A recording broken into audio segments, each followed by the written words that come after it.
Everybody, and welcome to Skaredcast. I'm Skari, your grateful host, and we're going to do a bit of a live stream talking about new Warhammer 40,000. So sit back, relax, enjoy your time, and we're going to just do some wonderful goodness. So I'm really excited. Thank you so much for coming to hang out. Should be streaming for a couple hours today. You know, just for all of you, it's exciting. We've got the new edition. Full release will be on the 20th. Thank you, Games Workshop, for sending me all of this. Oh, it's backwards. All of this stuff for free. The Armageddon box and everything, so I could like show it off, talk about it, all that good stuff. I'm very excited to share all this with you, the audience, and we'll be getting more and more done. So today, what are we going to do? Well, I'm going to talk a little bit about dispositions and the stuff that I've been learning about the dispositions themselves.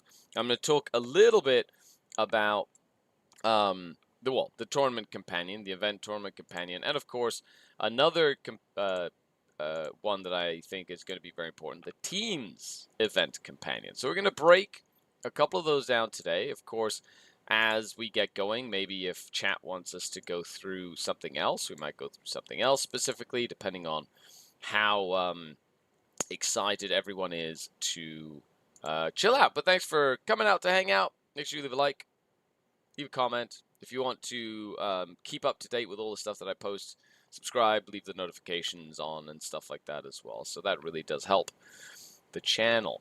Of course, links down below, all that good stuff. Hello, Viking Leon. What's up? How goes the day?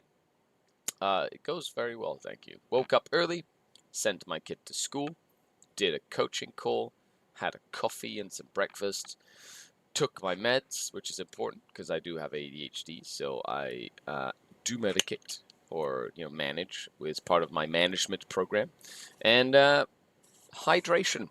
Yeah. What else am I going to do today? Well, at 12 o'clock, I've got my tournament in review, where I took a hammer full bunker to a GT. So that's going to be super fun. That'll be out in a couple hours. So I wanted to kind of do this to bridge the gap between that and the live stream and just kind of hang out and talk, the new edition. So it's going to be super exciting. If you don't need the orcs, I can take them off your hands. I don't need the orcs. The orcs are up for grabs. I have all the marine stuff. I need to build them. I need to build everything, and sort of like they're just staring at me. But there's so many marine things that are staring at me. I finally did some extra work on my martial and initiate with a power fist because I needed some extra power fists. Woot woot! Hey Mark, what's going on? I hope you had fun at your tournament this weekend. It was really cool to see all that stuff. Seth, what's going on? Good morning. Kiba. I have a question. Does Drazar count as leading if he starts solo? No. He does not. You have to be leading a squad to lead a squad. I hope that answers that question. I hope that answers your question. Hey, the one and only Hobo. Thank you so much for the £5 super chat. So I can have my morning Tim Hortons. Yeah, Tim Hortons for the win. Thank you. That means a lot. Thanks for the super chat. It's cool. Thank you. Well, let's kind of get started. So I wanted to talk a little about. I know I wish I had like the second camera on or whatever. Maybe I can actually do a little bit of studio mode where I can do a shift here of like a nice scene. If I go to duplicate this scene. And we go to cam, and then on cam, we basically do this here, pop, make this smaller, like this, and then move this bigger, like this, so you can all see what we're doing. I'm doing some live editing right now, so get excited about it, about how awesome it's going to be when we live edit all this stuff. Look at this, and then I do a transition and go, oh! Hooray for studio mode! Yes, excellent, excellent. So we're going to talk about the Warhammer event companion in a second. Aren't leaders always leading now? Only if they started leading a unit. So leaders always lead was a sort of like a term they used to say, hey, if your leader was leading a unit and they had an ability that says when leading a unit, it does X or Y. All it means is if the unit dies, then they continue to be leading the unit, essentially. So even if the unit dies, they don't randomly forget to use their when leading ability. Yeah. So that's kind of how that works. So I wanted to soup up the chapter proofs. I've been playing a lot of games. I'd say I've got about a dozen games under my belt now with a variety of different factions against a variety of different sort of like dispositions and whatnot. Anyone else looking forward to the team events in 11th? Seems like it's going to be awesome. Oil fan? Yes, I believe so as well. So, first and foremost, secondary cards. So these secondaries have shifted and changed. So let's go through them real quick. They haven't really changed too much. See, look, that one's pretty much exactly the same. Overwhelming force. They even have like little italics for like the little lore. I think that's really cute. Not that I've ever read them. Maybe we'll read them together today. So there are 18 cards instead of 19 cards. And there are only 2 action-based secondaries in each of these secondary decks. You have Cleanse and Plunder. Cleanse, of course, the traditional cleanse that you know and love, except now you have to sort of like go and do it in a building. And Plunder is like the sabotage of old, if you played the game, except now you have to go past your territory line, and we'll get to that when we talk about the event companion. But the territory line is not your deployment, it's not no man's land, it's like a dividing line. Sometimes it's right across the middle, sometimes it's like at an angle, right? Like if I don't know, if I put this finger here and this finger like here, boop, and then sometimes it's like down this way, sometimes it's up this way, sometimes it's like across this way, sometimes it's like, actually this way, like that. Anyway, so that's the territory. You have to go past your territory line to press a button, and it's probably like it completes like right away sort of thing. However, it's a little bit harder to do if you're a little bit of a slow army, that sort of thing. Do you play games against community members? If I have time, yeah, I do participate in the Patron League usually, or the Champions League at least, because we are going to be doing a new league on for 11th edition. Games Workshop said they're releasing all the points tomorrow, so maybe we'll do another live stream tomorrow, go over points and stuff. If that's something you'd like, make sure you let me know. But it'd be cool. We'll go through points and talk about it, etc., etc. But they did say we're going to have a Minotaur field manual, and the app gets updated. And they talked about how the app is going to have all sorts of really cool features. Yes, I'm a shill, and I'm okay with it. I've been playing this game since I was 12. I'm 39. That's a freaking long time. Longer than most of you have been alive. Well, some of you that have been watching. Points are going to be cool. Hail, Overlord Skari. Yes, yes, praise me, Archon Thorn. Praise me more. So much card, so little text. Yeah, exactly. Sometimes you feel like a nut, sometimes you don't. Yes. Are you coming to Edmonton this weekend for the last 10th edition tournament or to play in the narrative tournament? Sadly, no. I committed to go to a event called YetiCon that happens in Collingwood this weekend. I'm going to be running a little like day of gaming and like 11th edition launch demos and narrative gaming. So nothing crazy. It's like a one-day thing on the Saturday. And that's it. Like, that's what I'm going to be doing. And the plan was to go to Edmonton a week later, but the whole convention shifted its date to a week earlier, which then overlapped with what I was doing, and I'd already committed, so I'm not going to Edmonton. Plus, that means Edmonton had to stay as 10th edition, which I'm assuming they weren't too happy about either. Yes, Archon Thorn, I acknowledge all subservient Archons. Whoever reads the italics, finger dance. Yeah, I do. I do. Okay, so overwhelming force. Let's go through these. Pretty much the same. Something I would always recommend if you are learning how to play, or even if you know how to play, take your time to read the cards, because they are not the same sometimes, where little changes can have a big impact. So, overwhelming force.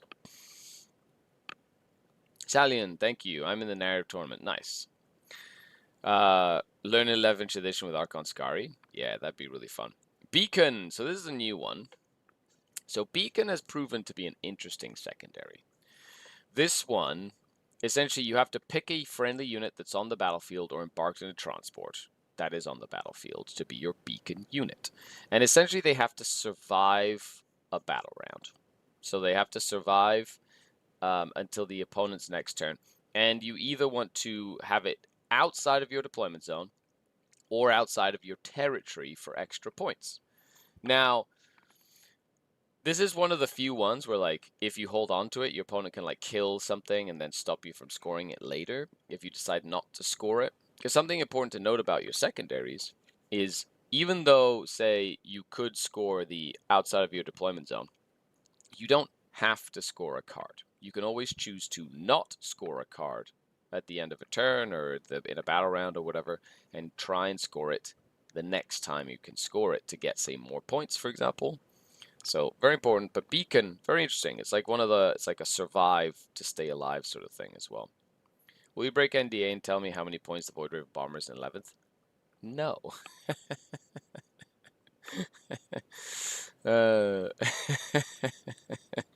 Been playing since I was 9, 45 now. Oh my god. Okay, you win. You win. Sorry, I'm younger than you and you've been playing longer than I. You win. Okay. Behind enemy lines. Pretty much the exact same. 3 points for 1 unit and 5 points for 2 units, wholly within your opponent's deployment zone. Actually kind of handy, the fact you can kind of hold on to those. It's very cool. So that's another movement one, like get to somewhere. So there's a lot of movements ones as well. Attempting target. Yeah, so an objective within no man's land. 5 points. Tempting target. Still the same and wonderful as before. You know, of course now it's like you're not completely screwed if your opponent picks an objective far away. If you've set it up, like, you can hold on to that card and try and get it later, which makes all of these cards like really interesting to try and go get, because of the fact that you can just like push yourself to go get them. Carl, hey, what's going on? Cheap bombers for everyone. I wish. Defend Stronghold. This one changed a little bit. So Defend Stronghold is essentially redraw if you drew it in the first battle round. Okay. And if you control your home objective, it's 3 points. However, if you control your home objective and there are no enemy units within your deployment zone, you get 5 points. I like this, actually. It makes it like a bit of a card and forces your opponent to try and send something up at you to stop you from scoring 5 points. I like this. I like this little change. It's a subtle change, but it makes Defend Stronghold a bit more meaty, right? Which is kind of neat. I'm 28 and started playing before conception. Carcos. You were that much of a fan, eh? Oh my gosh. That's awesome. Engage on all fronts. This has changed as well, slightly, but it has changed. Now there is no 1 point for 2 table quarters, which was terrible. Now it's you know, outside of the 6 inches of the center in different table quarters. 3 quarters is 3 points in tactical and 5 points if you have 4 quarters. So 3 to 5 instead of up to 4 now, and then 2 or 4 if you're doing fixed. So this is one of the 4 cards. There are only 4 cards that you can take fixed on, and this is one of them. So very, yeah, I like it. It was a subtle change, but I don't mind that change. And you can hold on to the card if you want. So you hold on to the card, move it on to something else, which is kind of neat. Forward position. First battle round, you can redraw this, of course. So at the end of your turn, so this is important. So you have to always make sure you read the end of when. End of your turn only. So you can't do it at like the end of your opponent's turn. You control your opponent's home objective and or each expansion objective. So basically try and take both expansion objectives or take like your opponent's home. Right? So 5 points for that. It's like another sort of pseudo-tempting target that could be a little tougher. But it's not a bad card to have. You know, you're trying to take the buildings away from your opponent. Mike says, looking forward to the new resurrection mechanics for Necrons, especially with Lords in the squad. Well, you know, if the bodyguard unit dies, you can't use the Lord's reanimation protocols to bring bodyguard units, the models back. But as it stands right now, if the Lord gets like, if the Lord gets killed with precision, the unit can then bring back the Lord with its resurrection protocols. It's like very, very convoluted. Make sure you check your faction pack for all that as well. Carl says, their intercessors 10 man now. The new card said 10, vet said 5. I think that's like specifically the ones in the Armageddon box. Like, Armageddon intercessor squad. So I like, use whatever's in the app, right? Use secondaries, make it less oblivious to who's winning till the end. Yes. Oh, hey, Greg, what's going on? Skari, one of my best moments in the game was with you. Ooh, says Mr. Pereira. I have the best in faction prize you gave me at WTC here. Nice. People in Portugal love seeing me receive it. Thanks. Oh, it was an absolute pleasure. That's the that was the Necros Adeptus award at WTC as the first recipient of the Best Necron Player in the World award. I gladly gave you your award. That was awesome. And I'll see you at WTC hopefully this year. It'll be super fun, but congratulations to that. That was awesome. I really like that as well. Okay.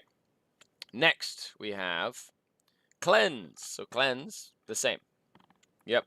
However, something interesting is if you have Cleanse already in your hand and you draw Plunder, or you have Plunder already in your hand and you draw Cleanse, you can just redraw Cleanse. You don't need to keep Cleanse. Because a lot of the primaries have, like the dispositions, the primary missions, have actions in them, which means they're like, well, we don't want you to get overloaded with actions. It's a nice little, like, you know, extra little tidbit there. But you basically have to hold an objective, do an action on an objective, on any objective that is not just your home. So you can do it on any, but not your home. And it's 1 for 2 points and 2 for 5 points. So trying to do it on 2 objectives is quite good. I like Cleanse. Cleanse is very good. Okay, moving on to the next one. Ooh, they are different. Yeah, things are different. We'll be there. Awesome. Well, I'll see you there, mate. That'll be great. The new dispositions are making me torn between Templars and Orcs to start 11th. Pick the same disposition and then play both, right? That's the cool thing about dispositions is no longer do you have to have like a set faction. You can have a set disposition amongst factions and just play that disposition, which is your style of play, with lots of different factions. So it gives you like a baseline, like a different type of baseline. One is like using the same list, right, over and over again, and then changing its disposition or changing its, you know, its composition or whatever a little bit. And that's one way of keeping a constant. The other one now is keeping the constant disposition, which then allows you some flexibility, right, in thought process with factions. Moving on, center ground, what used to be called area denial, right? This one's important. One more friendly units that are not battle shocked, not within 3, and no enemy units are within 3, or within 6, right? So same thing. That one has pretty much just changed name. I don't know why they had to change the name. Area denial. So, you know, going to be fighting over that mid spot more often than not. So having a good ability to go in and fight the middle is going to be a useful sort of like tool to have as well. Display of Might is the next one. That one is pretty much the same, but it's not. So end of your turn, or there's a secondary way to score it, end of your opponent's turn. So that one is basically have more units wholly in no man's land than your opponent does. Now, if you decide to do this at the end of your turn, you get 2 points. But you can try to do it and wait like a turn and do it at the end of your opponent's turn. And if they haven't been able to match you or you know, get more than you in no man's land, then you get extra points. So I do like this. I like this quite a lot. I've used it a few times as a come and get me sort of like thing where my opponent is sort of staging or hiding behind in their deployment zone, and I get that card like turn 1, and I go, I'm going to put 6 units in no man's land. Do you want to continue to hide behind your little walls, or are you going to try and stop me from scoring points? A lot of the times, they just let me score the points because they don't want to like overcommit and then get annihilated. Good morning, Broom Patrol. Hopefully you'll be sure you drive safe. Don't be watching TV while driving, or you know. But if you're just listening, then that's cool. On to the next one. Secure no man's land. Control 2 more objectives in no man's land. So not the enemy's home, but that's just 5 points now. I guess it used to be 4, back to 5. A little bit of a change there. And that's end of your turn, so make sure you read those, right? Not end of your opponent's turn. Burden of Trust. Okay, so out of all of this one, out of all of the secondaries, this one has proven to be the most annoying. Not because it's like hard to score, because it requires like the most amount of bookkeeping. So basically, for each objective on the table, you can select one of your units that you're going to like say they're going to be on that objective and holding it by the end of my opponent's turn. So you have like one on your home objective, right? That's usually easy. But then you can like pick, say, 5 or 6 other ones, depending on 4 to 5 other ones, depending on how many objectives on the board. And you basically have to mark them and say they're going to go to this objective. This one wants to guard this one. This one wants to guard that one.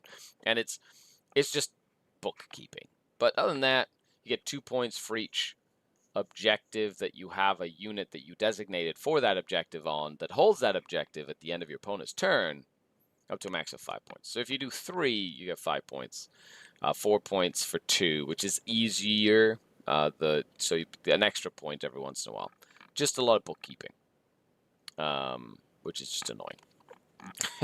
Unless you're like at the end of the game, like that's a nice like gimme turn 5. You're like, and got him. If you still have models left or whatever. Barn Templar Luke says, played my first game as Templars versus Orcs in a Purge versus Purge disposition. It was rough. Movement is still king. Movement is still king. Now, and everybody, by the way, is loving this Purge thing. They're like, Purge this and Purge that.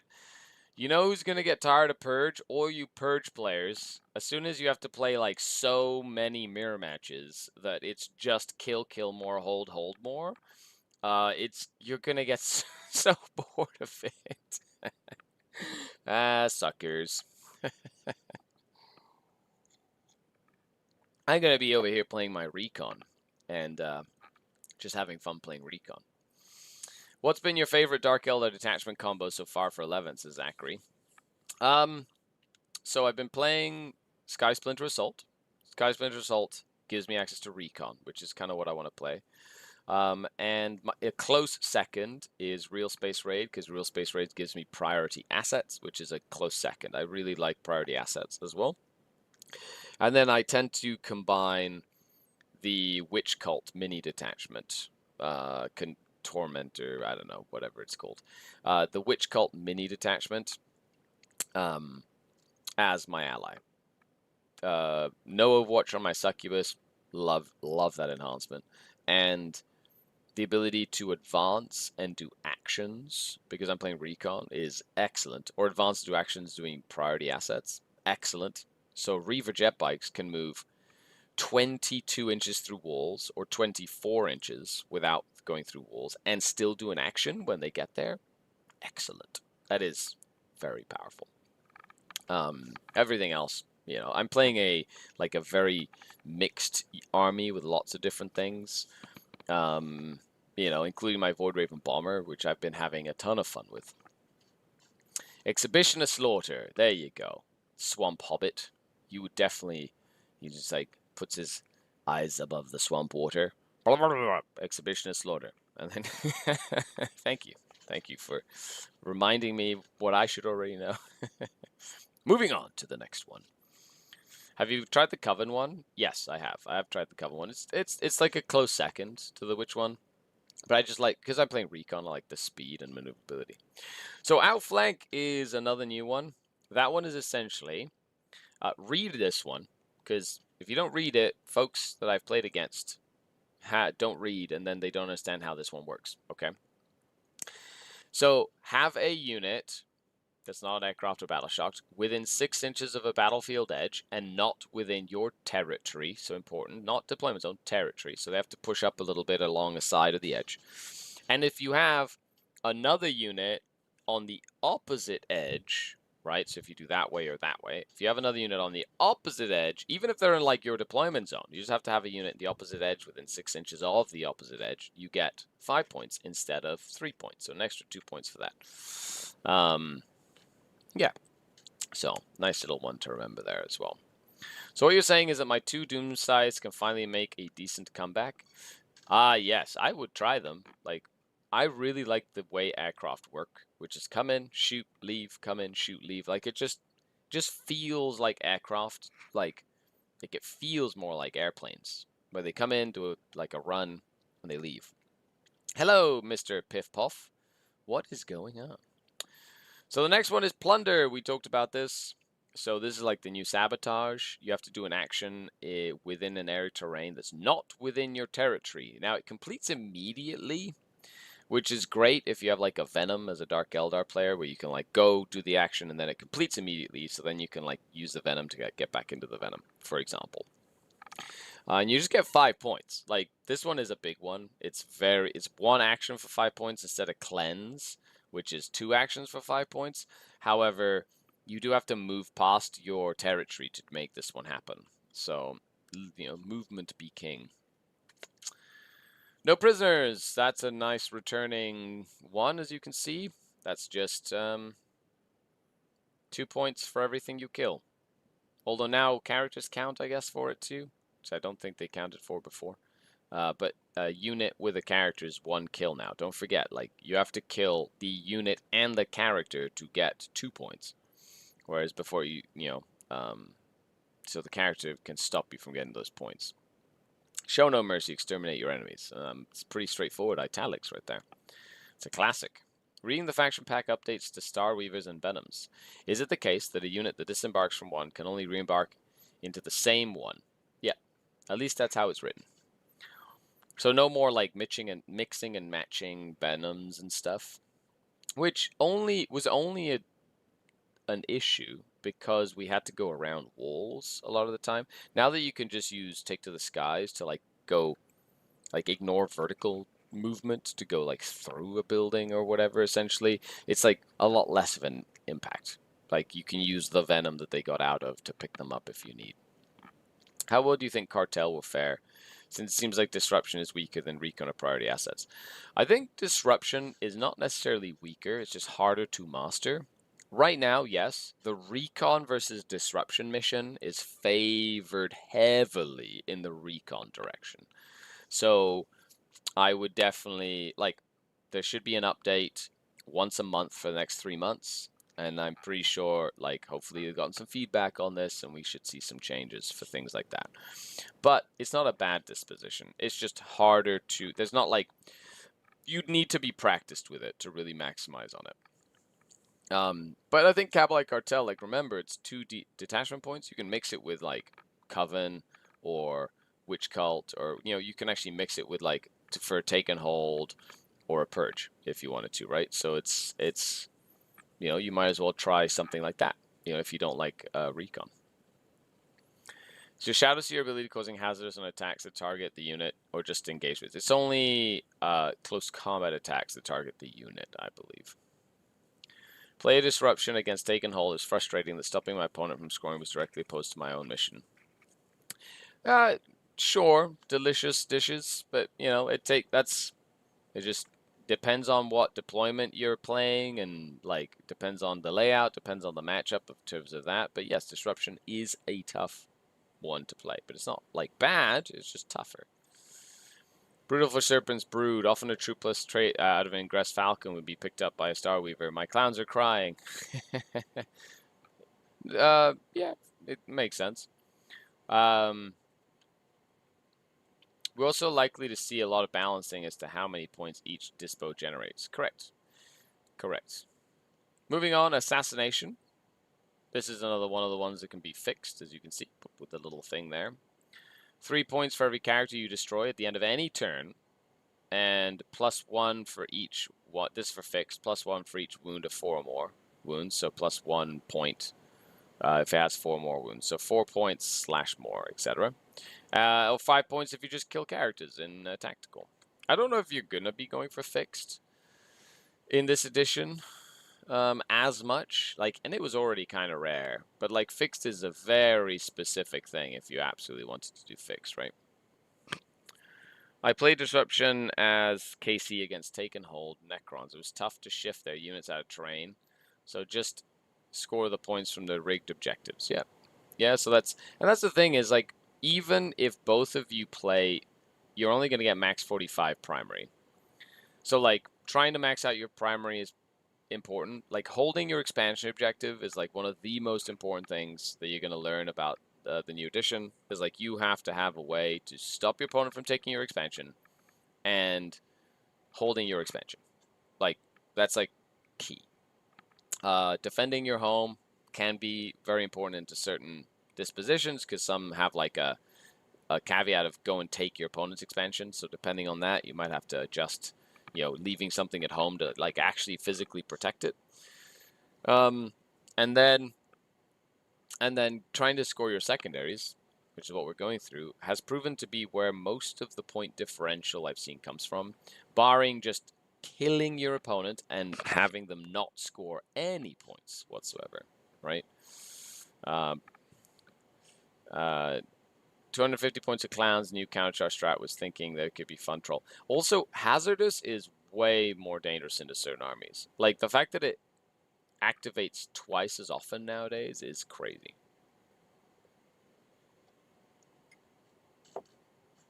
Moving on, a grievous blow. So this is the new name for Cull the Horde. A grievous blow, 13 plus unit strength, 5 points if you kill something, is one of the other ones that can be fixed. So that's pretty much it. And if your opponent doesn't have a big unit, you just can redraw it. So it's one of those things. Like as a Tyranid player, I love taking when I play as Tyranids, I love taking at least a unit of 20 Neuro Gaunts, which are like super cheap. It's like 90 points for 22 models. And I just hide them in a corner, and my opponent goes Grievous Blow, and I'm like, you have to kill these guys. And they're like you can hold on to it, hopefully get it over time. But it's definitely one of those that, like, they might just want to get rid of it so they don't have to go through the trouble. Hazardous on firing deck, no longer a joke. Yes, no longer a joke. It would actually kill your vehicle a lot faster.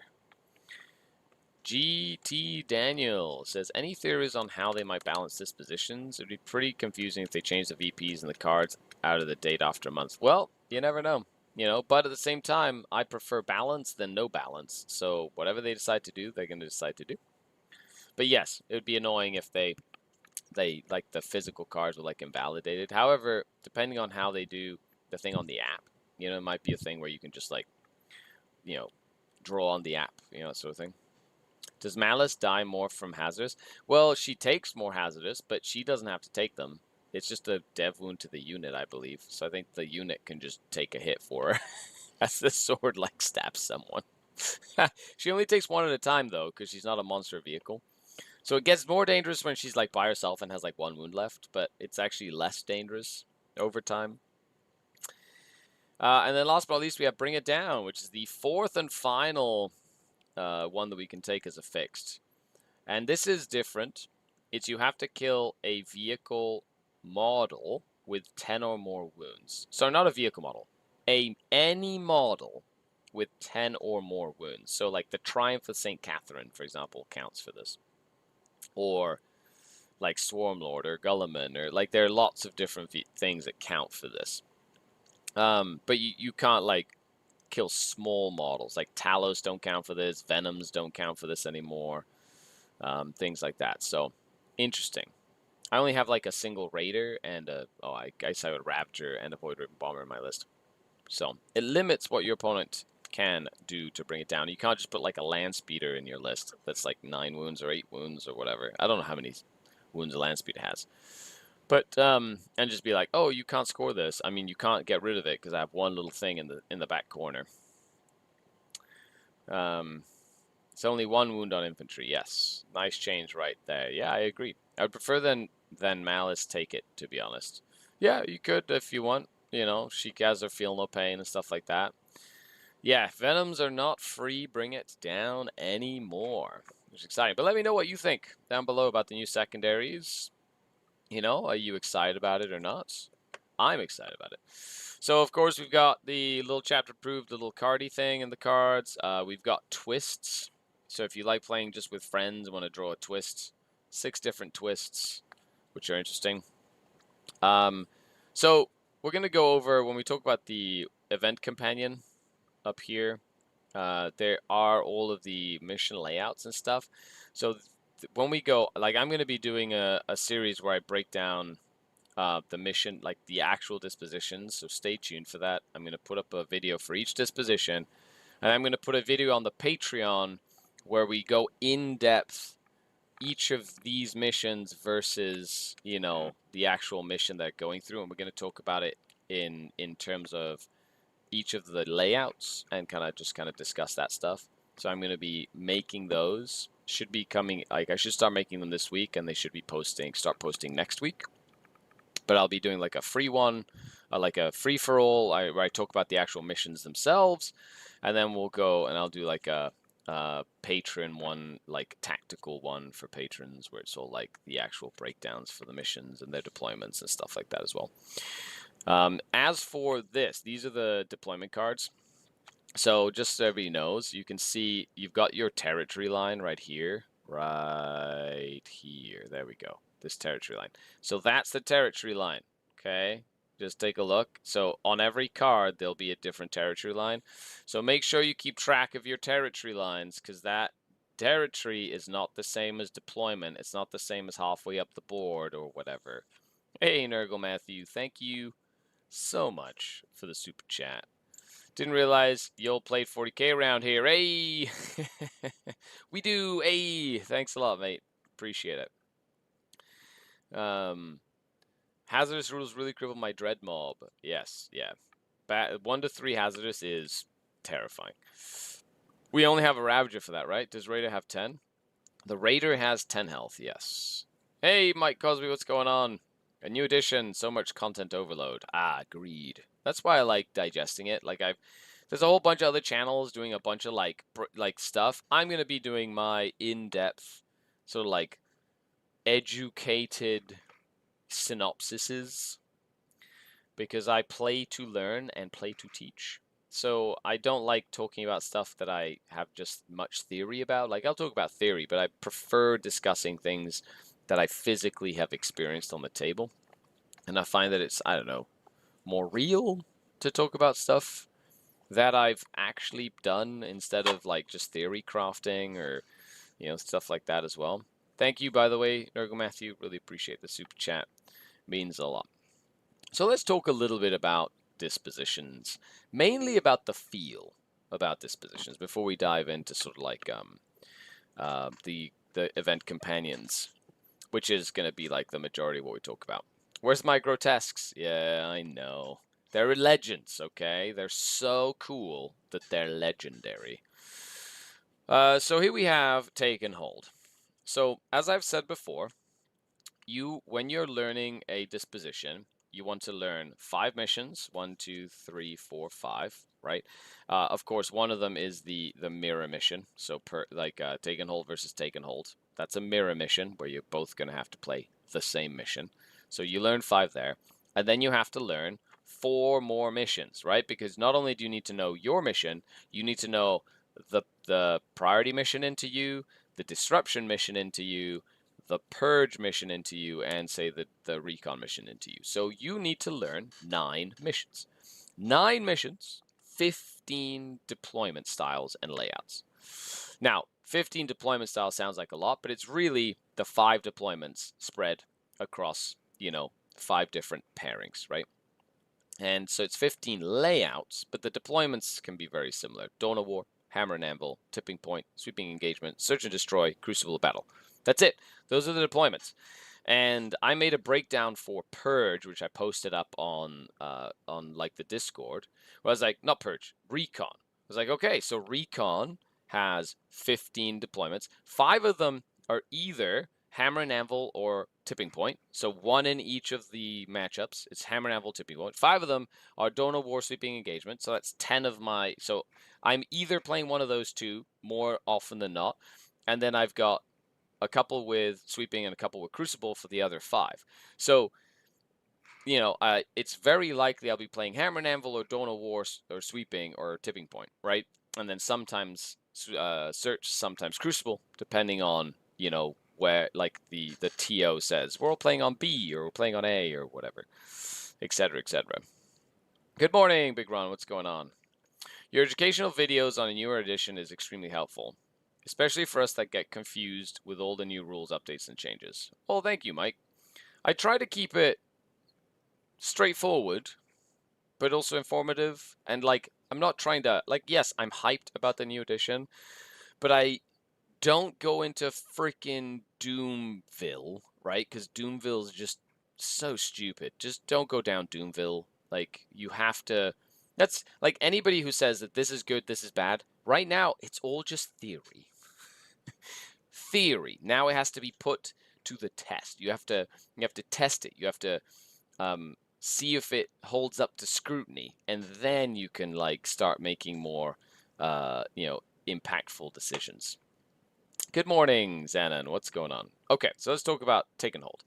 So Take and Hold, biggest thing to remember with Take and Hold is there are 0 actions that you have to do with Take and Hold. So Take and Hold is a primary that has 0 actions. So number 1, if you don't like doing actions or using units to do actions, Take and Hold, pretty good choice. Take and Hold is one of the only dispositions where in some of the cards, holding your home objective gets you points. That's important to note because where a lot of factions or a lot of the dispositions have to take an objective in no man's land to get primary points, Take and Hold has where is it? Second battle round. For each objective you control, excluding your home. So, for example, against Disruption, for each objective you control, you get points, so you get it 1 there. Against priority assets, control 3 or more objectives, or control 2 or more objectives, or more objectives than your opponent. You can control your home objective, so against priority. And for each objective you control against Take and Hold, including your home. So 3 out of the 5. Holding your home helps you with your primary. So it's like one of the only dispositions that does that. And of course, it's like, you know, it's mainly holding ground, but there is some killing as well. So against like Recon, you're trying to kill stuff while being on objectives, which is and trying to take objectives away from Recon. Against Purge, you're basically controlling objectives. Against Purge, all you're doing is trying to hold objectives. Against Take and Hold, you're trying to control objectives and control objectives. Oh, okay. Against priority assets, control objectives, control more objectives, control your opponent's objective if you really want to push heavy into their objective. I actually played as Space Marines, like my Black Templars as priority assets. I got to play against Green Tide Orcs in this disposition in Take and Hold. Oh my goodness. He ran right up my home objective and was like, I'm going to take your home. I was like, oh, I was like, I have to, no, please don't. Please don't. And then against Disruption, control an objective and control objectives. So there's like 0 killing. It's just like taking objectives away from the enemy, which does require you sometimes to kill stuff. But it's mainly just survive and hold objectives. So it's very straightforward, you know, in terms of that. So let me go into priority assets. So priority assets, let's see, where are you? Double priority, so I don't need that one. So you have 1, 2, 3, 4, 5. So all 5 cards have a action set, right? However, unlike Recon or Disposition, a lot of these actions are like do 1 action with 1 unit. per turn in a lot of cases. So once per turn against recon, once per turn against disruption, 1 unit that this is unlimited, so you can do priority versus priority is unlimited, so you can do it multiple times. Against take and hold, it's once per turn, and against purge, once per turn. So I don't know what people are talking about when they say that priority assets you have to do like lots of actions. In most cases, you're just doing one action with one unit in one place, and a lot of the times it can be like the exact same spot. So you don't need to put a lot of resources into doing actions. You can divert a lot more of your resources into killing or moving up the board, etc. So I really like priority assets as a it's the second on my list. I love recon. Priority assets is a close second. Morning! Tricky, what's going on? Taking hold would be great for me, nice and easy. Exactly, and that's the key, Viking, is pick a disposition that you like, and who the hell cares what anybody else says? Pick whatever you want to play, the style you want to play, and screw the internet. Just play it, learn it, and like build a list around it that lets you play it better, right? Tricky, yeah, we'll talk about disruption in a bit. I think disruption is a tougher disposition to learn right now, but it's probably the one that will get some updates sooner than later. Hey, Lionel, what's going on? Super stoked for 40k for myself. I have to dive in and play for stuff to stick so early. So really looking forward to the league. I cannot wait for the league. I'm so excited about it. It'll be such a fun time. Definitely going to be playing a league. X-Planet Games. Going to be playing in the league. It's going to be great. It's a game. Have fun. Exactly. That's exactly right. Okay, so we've got, let's take a look at these. So against Purge, priority assets, like control the central objectives, and then do an action once per turn on one of the central objectives. And then if you control that objective, you get bonus points, up to a max of 5 bonus points, 1 for each battle round for that objective. And in a lot of these, there's 2 central objectives, like in a lot of the layouts for this disposition, so you can like pick one central objective and just like do an action on it every turn, and then you just get bonus points for doing that action on that same objective over and over, and that's it. And that's it. And then you're trying to control one more objectives, right? And if you do control a middle objective, you get bonus points. And if you take your opponent's home objective, you get super bonus points. I played priority assets as Chaos Knights using this disposition. I really liked it. It was very, very good as well. Wait, this is a game? Says Skullcracker? No, it's life. It's life. Disruption also has what looks like a good matchup into Purge, which is probably why what everyone else is trying to play. There you go. See, it's like everybody. I love it. It's like self-healing in a way. The meta against Take and Hold. You're trying to do the action for securing the asset, which is on a single objective, and it can be the same objective for every turn you do it.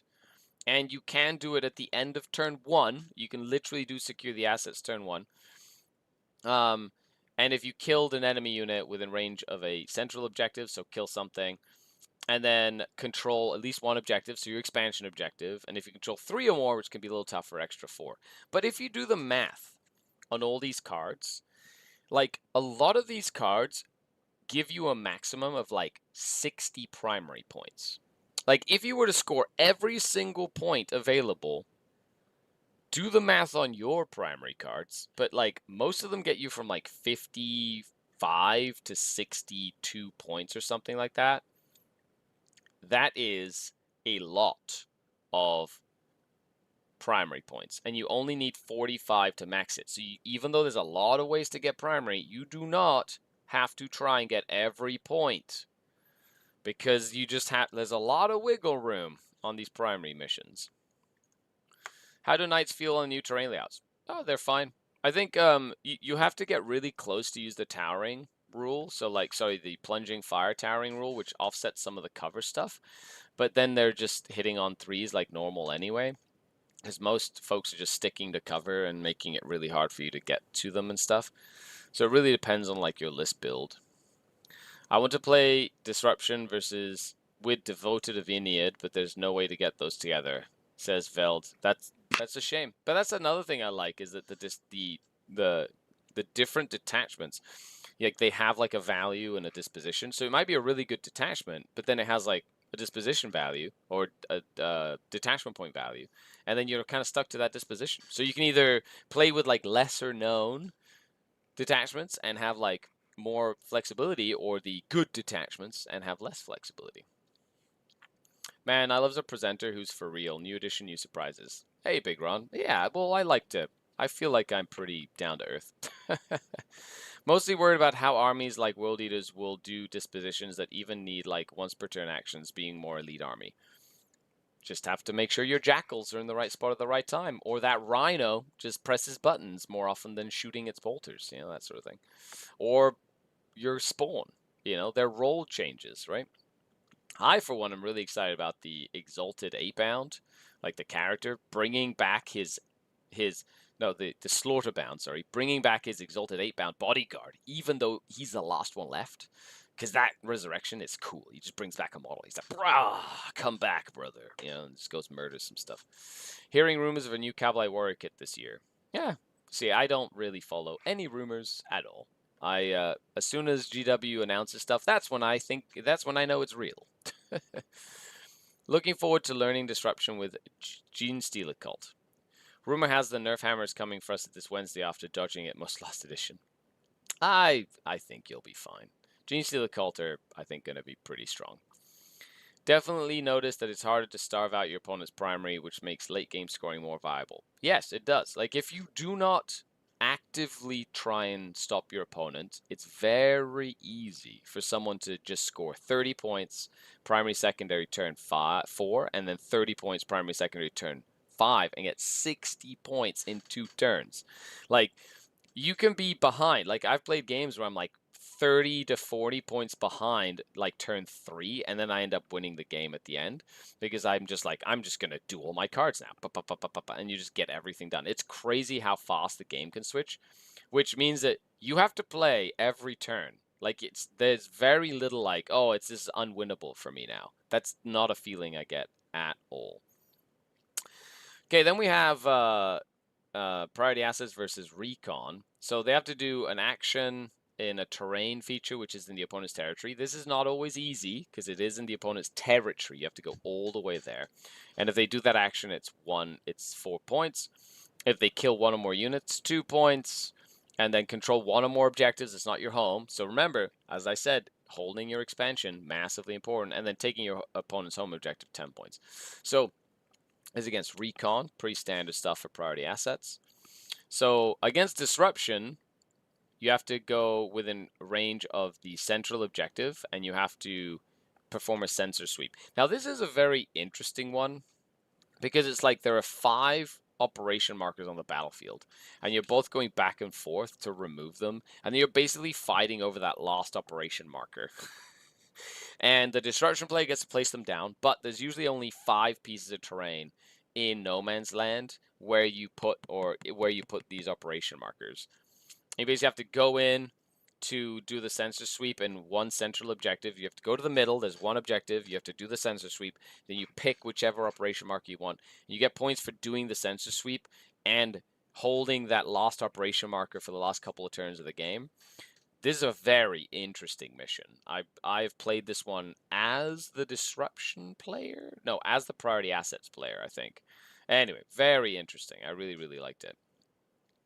Looking forward to asymmetric primary scoring. Feels like a fresh direction, adds another dimension to the game to more actively mess with the opponent's primaries. Yes, yes, I love this sort of like, you do your thing, I do my thing. And that's it. Imperium Vox Network, thank you so much for the super chat. Means a lot. For the Emperor, how should I play Imperial Knights? DP, mission type? I do like priority assets for Knights. There's probably like a thing to do purge. I like priority assets. You only need to do one action a lot of the time, and a knight can do an action, shoot, still be in combat and do an action, has a decent amount of objective control. So I think knights are a great priority assets type of army. Last but not least, we have priority assets versus priority assets, which is about sabotaging. So you have to sabotage an objective marker that's not your home. and you can do it as many times as you want. For each unit that did sabotage, you get 3 points. And for each of those units that's within range of one or more objectives in your opponent's territory, you get 2 points. So 5 points for doing sabotage on an objective in your opponent's territory, and then 3 points for doing them elsewhere. Super easy to score a lot of points very quickly on this. And then control one or more objectives, hold your expansion, and press buttons. Like, super straightforward. Like, priority assets is one of the simplest dispositions, and that's why I like it so much. Kauyon with AAC should be good on priority assets. Pathfinders and Stealth with Vespid to drop in where needed. Yeah, see, that's the kind of thing. And then slowly you just tweak it, build it, adapt it. Like, let me know down below what cool, sort of like, leave a comment. Tell me what sort of, like, cool combinations you're thinking now, because, you know, unit value is going to change, right? I know I missed it in the secondary section, but if your beacon unit dies, the card is dead. Oh, it's dead. Yeah. If the beacon dies, there's no beacon, and then you lose that card. So keep your beacon alive. Very important. Tau having a majority of fly in their army is going to be quite handy indeed. Yes, Mike. However, because the ruins tend to be so small, it's not really that much of an issue. You know, it's actually not as, like, it's impactful, but not super impactful. Agreed, dueling operation markers seemed really interesting. It's awesome. The design space is really fun. If World Eaters want anything but Purge, I'll be upset. World Eaters can play whatever the World Eater player is more comfortable with. Yes, World Eaters are a very aggressive army. However, a person might not like Purge as a detachment. This is a very personal choice. Picking your disposition is like intrinsically looking inside of yourself and finding how you like to play Warhammer. Do you like to play Warhammer slow and steady? Then Take and Hold is more your style.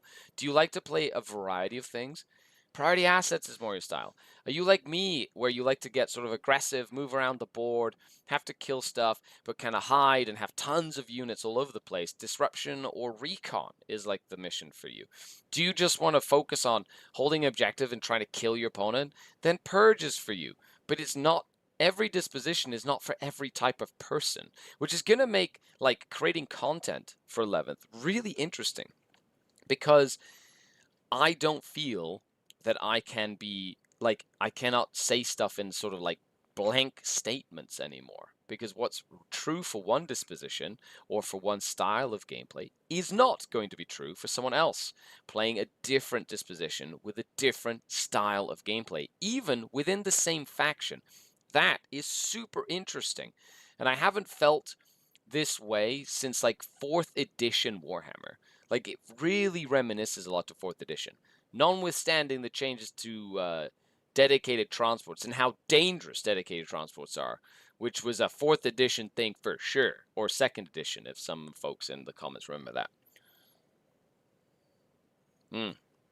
Yummy. Okay. I refuse to share my concepts for fear that a certain Archon will get them nerfed. I feel singled out with that comment. I went back to hear you talking about Chaos Knights. You think priority assets instead of Purge the foe, because I'm waiting to see the impact on points. I think priority assets is amazing for Knights. I tested it with, I played as Chaos Knights. Yes, I play every faction. Just so you know, I coach people for every faction. I play every faction. I try weird lists and dispositions. I play Warhammer. I'm known for playing Dark Eldar, but I play everything. Purge for life, says Lionel. You would like Purge. I know you, Lionel. You would love Purge. Space Marines, Iron Hands, H of A priority assets. Yeah, makes sense. And initiative stat. Correct. I think the archetype I want, says Azariah, working points allowing is Biosantic Brewster with Xena Cult for good combined arms with disruption. Nice. Hello, Longuinius from Atlanta. Hello from near Toronto, Ontario. Hey, Skari. Elias says, are there any dispositions that were assigned to the Drukhari detachment that you personally disagree with thematically or in terms of fluff? No, the more I play with them, I think the more they kind of nailed it. If anything, like, I just don't like that Reaper's Wager is like 3 DP. Like, it's not a 3 DP detachment. It's 2 DP. Like, Dark Eldar don't really have a Gladius level detachment that's 3 DP. Like, it just doesn't count. Please keep asking Matt for the 6-player Dominus. Yes, I'll keep on playing. We'll see if we can make it happen. The Dominatus campaign that came in the Armageddon box set. Very interesting little campaign, actually. What's really fun is they're doing the Battle for Hive Deathmire, which is a global campaign with Warhammer. So you can play games, I think it's like 4 weeks long, and it's like you play games and submit your scores for your games on the online thing to determine the fate of Hive Deathmire on Armageddon. That's really cool. I don't think they've done like a true little global campaign like that in a while. Like they did a mini thing for Leviathan, but this feels like classic. Okay, moving on. Let's talk about disruption. Let's talk about disruption. Let's talk about disruption. All the things that something disruption. Okay, so disruption. There are 1, 2, 3. So 3 of the 5 require actions, right? So that's something that I like to take a look at. Is of course if you have a little arrow thing. Where are you? Little arrow thing, like right here. There's an action that goes with this, right down to here. And so 2 of them don't require actions, and 3 of them do require actions.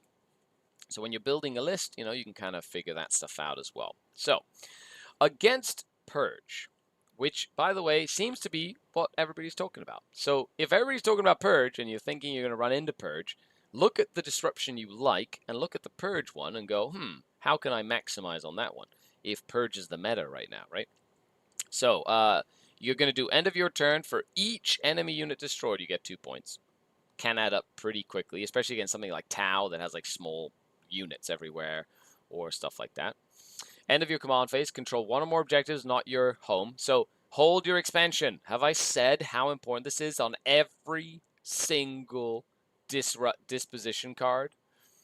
End of your turn, control 1 or more central objectives and 1 or more expansions. So if you're controlling your expansion and then you push for the center, just to kind of put a model on there or whatever, hold it, you will get extra points. That's 7 points base plus 2 points up for grabs. So 7 points, sorry, 7 points turns 2, 3, 4, 5.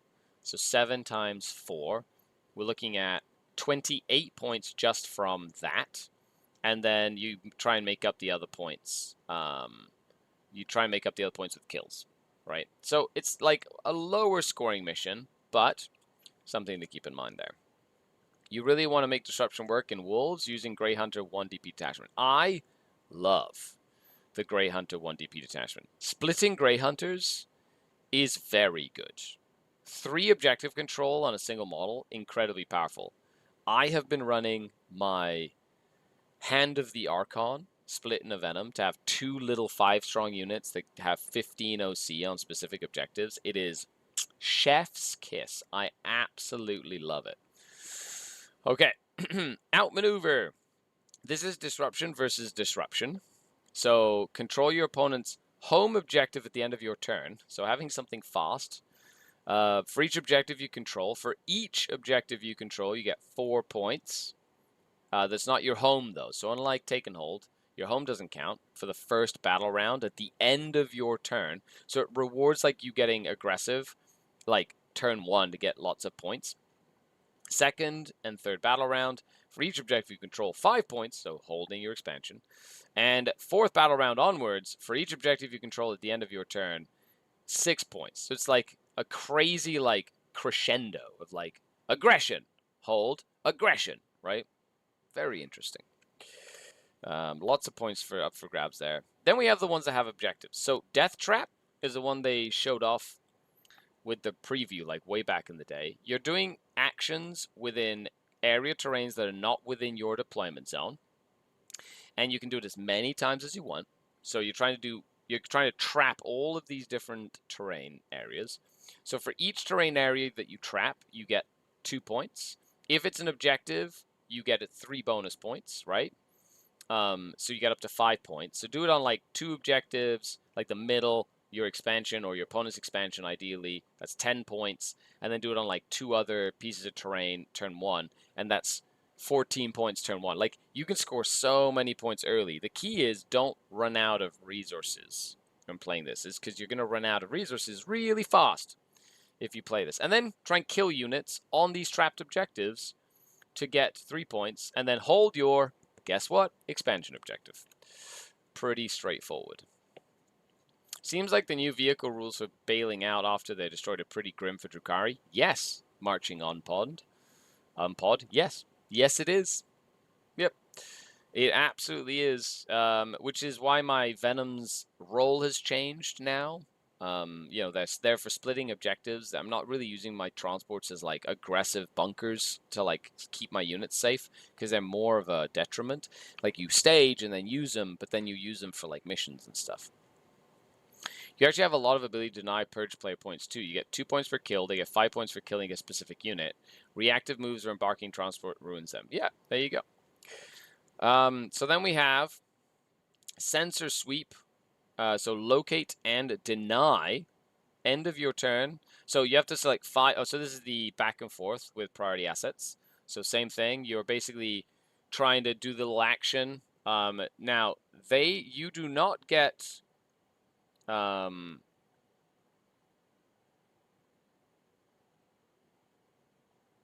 So you do not get points for doing the action to remove the markers like priority does, but you basically get points for essentially killing units on an objective, which if your priority your priority assets player is going to the middle, it'll be like whatever they send into the middle. And a lot of the mission, like the layouts, the middle objective for this mission is a small middle objective. It's not a big building. It's a little double stack of the little objectives, of the little area terrain pieces, so it's a lot easier to get to them, a lot easier to see them as well. Control one or more objectives, and then fight for the last operation marker on the battlefield. Like, this is, it's a very interesting dynamic there. I'm glad they brought out the dispositions while building an army list. You won't have the same meta army to face or play all the time, and it feels like back in 7th. Yeah, there's a lot of really cool changes.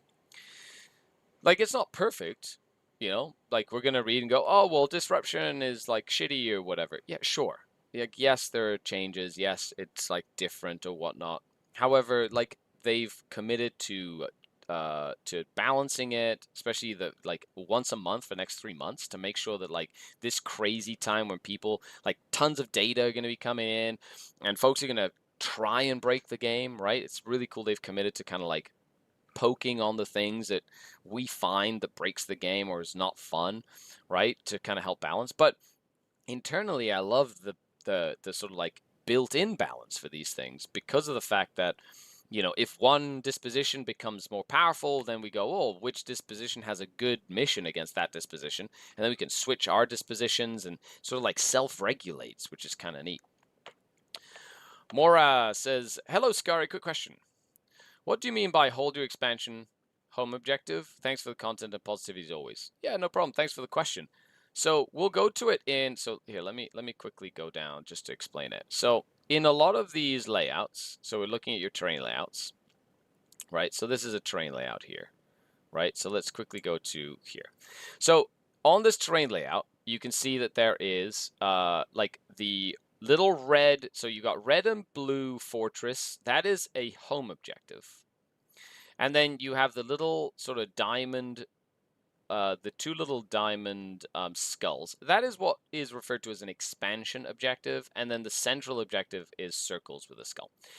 So the expansion objective tends to be very close to your deployment zone. So it tends to be one of the easiest ones to protect, if I were to say. So when I say hold your expansion well, is a lot of these say hold one objective at least, not in your deployment zone. So not your home objective to get points. And so a lot of the times the easiest one to get points from will be your closest expansion objective, because you can move on to it very easily and it's normally easier to defend. So if you can secure that objective and hold it very well, then your opponent will have a hard time taking away your points. And if you can take it away from your opponent and find a way to do that, you will disrupt their ability to score points easily. So that's just, hopefully that answers your question.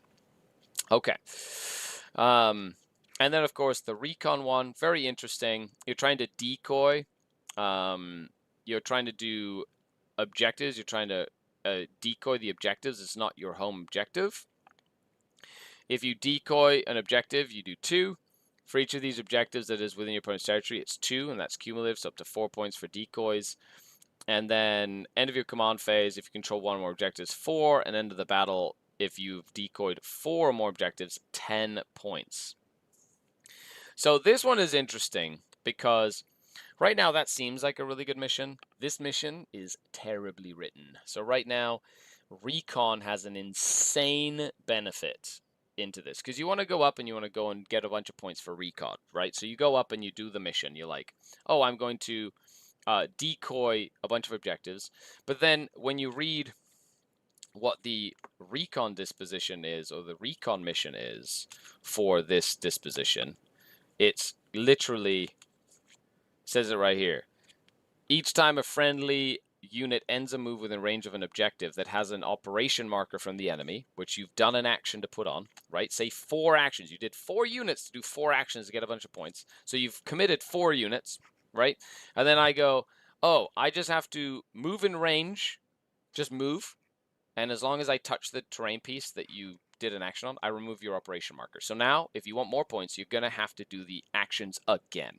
So that is like the only disruption one that I really don't like. Because recon versus disruption, or maybe it's like by design, they want recon to beat disruption, like rock, paper, scissors. But it feels almost unfair for disruption. Because you have to be like, oh, 4 units. And then I go, well, 1 unit can touch 2 objectives. There's like, and all your work is gone. Now you have to do it again. So then I kill the 4 units you put out there, and then you're going to run out of army, right? So anyway, so hopefully that's one of the ones that sort of gets rewritten a little bit. But other than that, that is your disruption for you. Such a fun time for the game. Yeah, teams restricting you to 1 of each disposition. Absolutely. What's your thoughts on 10 incubi blobs? I'm not a fan of big units in this edition, like, at all. I feel like lots of smaller units are better. Yeah. I see, typically you sticky with a scout move. Yeah, sticky with a scout move. I've been using my Hand of the Archon, like, I'm making that like an important objective to make it 15 objective control, and just sitting a Hand of the Archon on it like all game. Can't wait to watch, see how teams tournaments go. Oh, it's going to be wild. This is great. Can't wait to have your opinion on points changes. And yeah, tomorrow we should be doing another stream for points changes. So we'll go over as soon as it, like, I'll probably start the stream, I don't know. It's Wednesday tomorrow, as soon as it goes live. I'm assuming they go live around 10 or 11 a.m. or maybe 9 a.m. I don't know. We'll see. We'll see. I also have a battle report that's coming out tomorrow. Dark Eldar versus Space Wolves. That's a fun one. I got Ben to bring out like an actual match play game. Like, we actually played not a Crusade game this time, like a full-on 11th game. So that was really fun. Looking to try Cap Cartel with tools gives the option to take and hold disruption, says Tricky. Yes. Yeah, see, take and hold is good with both, actually. Take and hold is okay. Yeah. The expansion objectives seem very close to your deployment zone. Scouts seem a lot better now, while I think Sticky matters a lot less. Sticky's still very good. It's definitely, like, because then your opponent has to beat you, not just, like, contest you, because you hold it, right? And then you can just leave it alone. But yes, it's not as valuable as it was until later in the game. When you start running out of resources and you can, like, okay, I don't need to be here to hold this. I can move forward. Then Sticky gets really, really important. Moving on to Reconnaissance. This is, by far, my favorite disposition. Favorite disposition of all time. And like Disruption, there are 3 missions that include actions and 2 missions that do not. So, of course, a high volume of, like, the highest volume of actions is priority assets, but as we talked about, it's 1 unit doing 1 action in, like, 1 spot, right? So it's not the same. Even though each mission has an action, priority assets action economy is a single unit doing an action. So if you have the ability to do an action and shoot, excellent. If you have the ability of advancing and doing an action, excellent. If you have the ability of being a Titanic creature and sitting somewhere and doing an action with high OC and shooting and being in combat and doing an action, even better, right? That sort of thing. Have you tried the bomber out yet? I absolutely did try the bomber, and I love it. It's a, its points are definitely up there, uh, but I only have myself to blame for that. Whoopsies. So let's go through priority assets. So for this one, you have to control the central objective at the end of your turn, or one or more centrals. One or more units that was within a terrain area are destroyed, so you get 5 points max per turn for that. End of your command phase, or end of the 5th battle round, for each objective you control that's not your home, you get 4 points. And then at the end of the battle, if there are no enemy units wholly in your territory, then you get 5 points. So that's decent. I love that style of mission. It's like a keep away style mission as well. Whose fault is that? It's my fault. You can't embark on a transport, or they will get the points for them leaving the battlefield. Yes, they cannot leave the battlefield for when you're playing against Purge. Correct. Especially when they can like mark the units. Yeah. Yeah, if they leave the battlefield for any reason, like going in a transport, they counts as a kill. Same thing as like old mark for death. So then we go to Reconnaissance Sweep. So this one is against Take and Hold. So end of your turn, 3 or more units wholly within 3 different table quarters, or within 4. So essentially, engage on all fronts becomes your primary mission, but you get points for it. Now, what I found really interesting about this mission, because I've played this mission, this is the one you're going to see me play tomorrow on the battle report, is, remember I said we have 5 missions that are Hammer and Anvil, right? Within our 15 layouts, one in each of our, so we've got 1 Hammer and Anvil, we have 1 Dawn of War, or Sweeping Engagement, and then we have 1 like Table Quarters or Crucible. So this mission, when you're playing on the Crucible or Search, whatever it is for this one, is easy. But when you're playing it on Dawn of War or Hammer and Anvil, it becomes harder. Why? Because you have to go past the halfway line to get outside of a table quarter, right? And that makes this interesting, which is why you should really take a look at your different deployment styles and your different layouts, because the layouts and styles will change how the missions are going to play out. And so if you can learn which layouts and deployments in your matchup favor you or are harder for you, you can adjust your play accordingly. And so I found that out because I was looking, I was like, oh, I'm playing against Space Wolves, and I have to go past the halfway line to get points. But you have like all these angry Space Wolves that are going to use those units to springboard and get into my face. So I had to be really careful with that. So just something to note, right? But really fun mission, actually. Then we have the ones that have actions. So of course, Recon versus Recon, the mirror match. Control 1 or more central objectives at the end of your turn, right? So 6 points. End of your turn to just go into the middle. Sure. Second battle round onwards, control 1 or more objectives that's not your home. So hold your expansion, 4 points. That's pretty standard. Literally, pretty standard across almost every mission, on every disposition.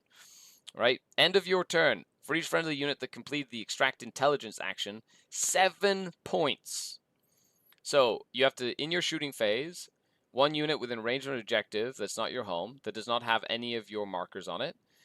It's unlimited. You can do it as many times as you want. Completes at the end of your turn if your unit controls that objective. And you put an operation marker there. And that's it. For each unit that completed the extract intelligence, you get 7 points. But you can do this once on each objective that's not your home. So you can get 7.7.7 points. And if you do it 2 times in 1 turn, that's 14 points. So you don't have to worry about controlling the center or whatever that turn. So it offsets because you get a max of 15. I love the cool math. Like you can kind of do math in your head with this stuff. End of the battle. 3 or more of your markers on the battlefield for 5 points. And if 1 or more of your markers is within range of your opponent's home, 5 more points. Cool. Up to 10 points end game. Very interesting mission. That's reactive moves are very valuable. Oh yes, reactive moves super valuable. Then we have the disruption one, of course. If you take away your opponent's operation markers, and then you try and do 1 friendly unit, can do an unlimited thing. So you pick an enemy unit with an 18 of a surveil, like of the units doing the surveil, and that unit is surveilled. You get 4 points if you surveilled a unit that is in a that any unit that's not within range of a terrain piece that has a blue operation marker on it, essentially. So, sure. End of your command phase. Control one or more objectives, 4 points. Control more, 4 points. And end of the turn, if you have taken all your opponent's operation markers off the battlefield, 5 points. Like, this is heavily favored against disruption. Just so you know. At least that's how it feels to me. At least let me know. Like, what do you think? Also, thanks a lot for coming to hang out, everybody. I know we're like an hour and a half into this stream, so thanks a lot. We're having a great time. If you're listening or watching this after the fact, really appreciate you sticking around so far. I hope you're learning some stuff, and I hope let me know what you have found the most interesting in the chat or in the comments. Leave a like, comment. Of course, huge shout out to the channel Patreons and members, without whom I couldn't do what I do. So thank you so much, and to Games Workshop for sending me all the stuff for free so I can review it and show it off with all of you.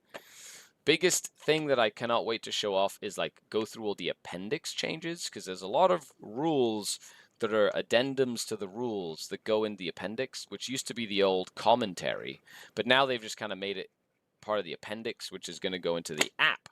So stay tuned for that stuff. The last recon mission is triangulation. So you have to do an action within range of an objective that's not your home. Controls at the end of your turn, and then you triangulate that objective. Now, you cannot start this till the second battle round, so it's a little bit tougher to start completing early on. But their mission also kind of starts at the second battle round as well. So it's like a stage and then start playing the game type of mission. And if you get 3 operation markers within the first, second, third, and fourth turn, like there's so many points up for grabs. It's crazy. And then if you take 4 objectives at the end, if you're going second, lots of points up for grabs. It's not a hard mission to do, but you have to plan out your actions on the different objectives effectively. And control your expansion objective for 4 points every turn. Skari's dulcet tones make work so much more bearable on low sleep. Well, thank you, Zinth. Really appreciate it. I love your sensible and non-doomy takes. We spend too much money, time, and effort playing little toy soldiers to be miserable about it. That's my take.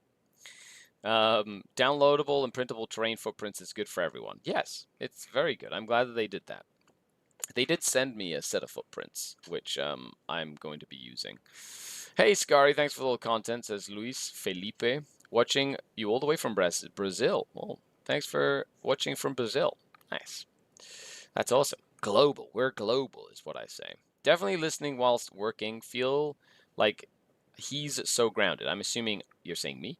And you're in good hands when listening to his advice take on things. Thank you. When talking about myself in the third person, it's always interesting. Let's move on to the last disposition, and then we'll go through the tournament packs, essentially, or the event packs now that they've called them. Not tournament packs, event packs. Singles events, doubles events.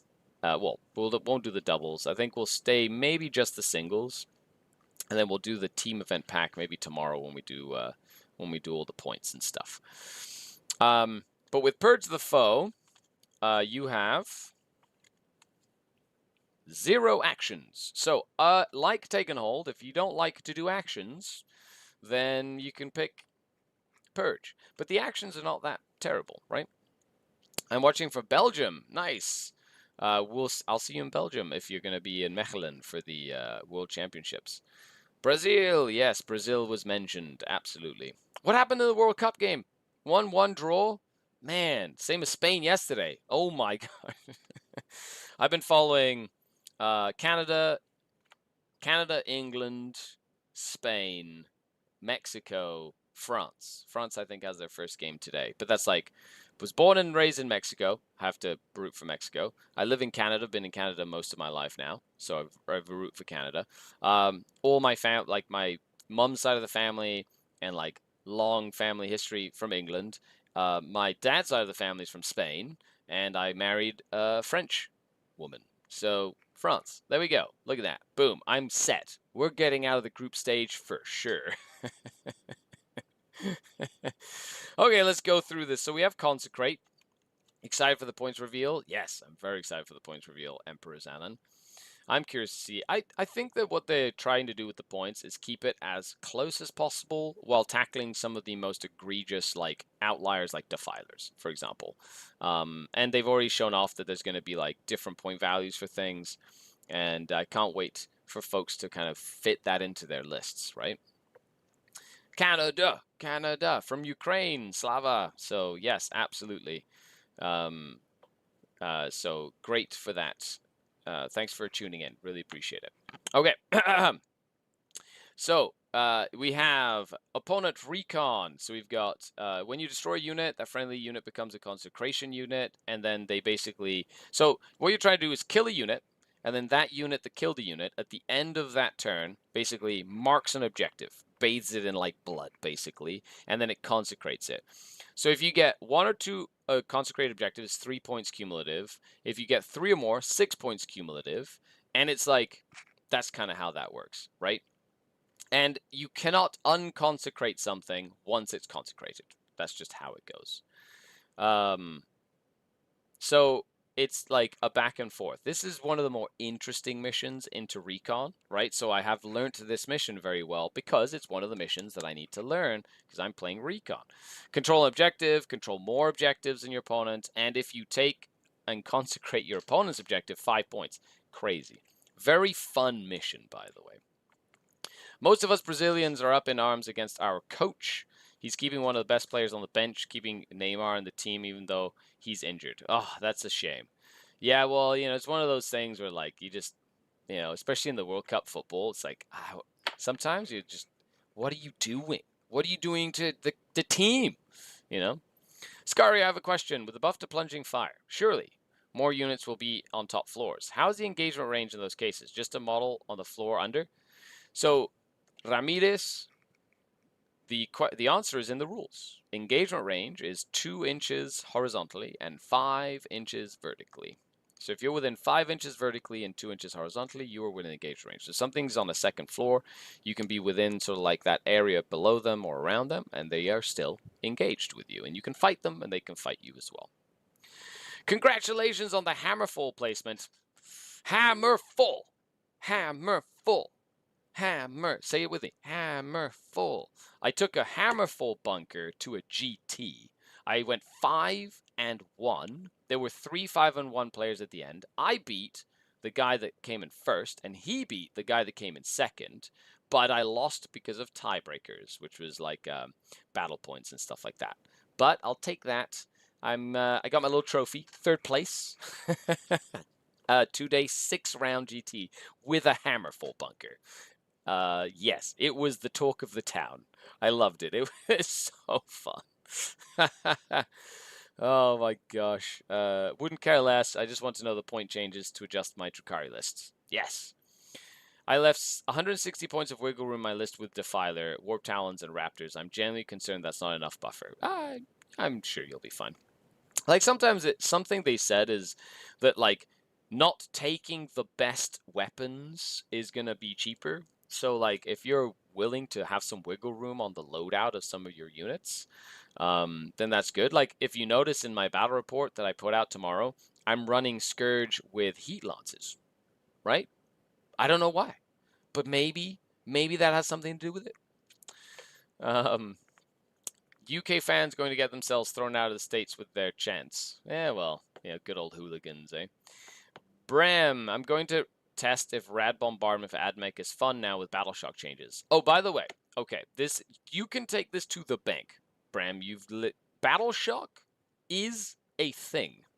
Battleshock is a very big thing, which actually matters so much now. Like, before Battleshock was just like a passing thing. It was like, it's fine, I'll be fine. Now, with persistent Battleshocks, and the fact that it is so random. Like, yes, like, putting a Battleshock on someone, forcing them to be like, oh, you have to take a 6+ Battleshock or whatever.